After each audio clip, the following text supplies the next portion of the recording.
Sy trap deur die stof met haar oë op die lyn. Geen filter, geen masker, net waarheid wat skyn. Die stad skree hard, maar sy hoor iets meer. 'n Stem deur die gou, staan op, ek is hier. Haar hande bewe, maar haar voete bly staan. Want roeping brand, daar is enige vrees wat kan slaan. Hou stil, jy's net nog 'n stem. As sy weet sy's geroep, sy's nie hier vir roem, nie net vir hom. Sy stap deur die nag met 'n vuur in haar bors. Elke tree 'n verklaring, my krag kom van God. Sy breek deur die leuns, sy kap deur die twyfel. Met geloof soos 'n arend sny sy deur elke stryd. Jy voel 'n dreme soos donder in jou aders. Sy hou nie terug nie, sy breek deur die mure. Hoor die straat en nou skree.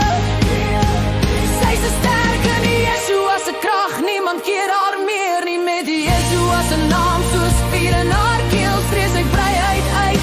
Laat die hele wêreld voel.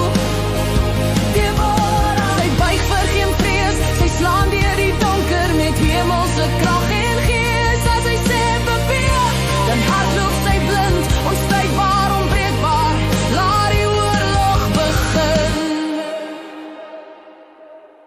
Sy het al geval, ja, sy ken van die pyn. Maar elke keer opstaan maak haar net sterker van binne. Littekens praat van die battles wat was. Maar haar oë sê ek gee nie op. Nie vandag, nie ooit, nie weer nie. Die wêreld kan brand, maar sy sal nie vou. Want sy dra 'n koninkryk wat sterker is nou. Hoor die stem, dit roep deur die geraas. Jy is nie alleen nie, ek dra jou deur alles.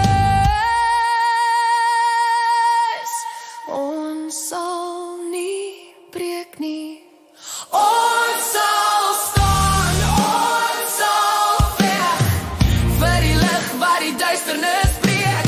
Geen terugdraai, leef met oorgawe. Doe koning lewe en hy heers vandag. Deborah, nou leef sy in ons. Elke hart wat glo, elke stem wat los.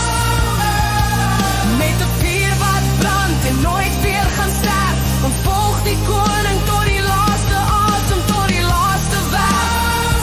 Deborah, hoor die oorlog skud. Vryheid kom nou, voel hoe die aarde dit weet. Staan op, moenie terugkyk vandag, want Yeshua lei ons en nou is die dag.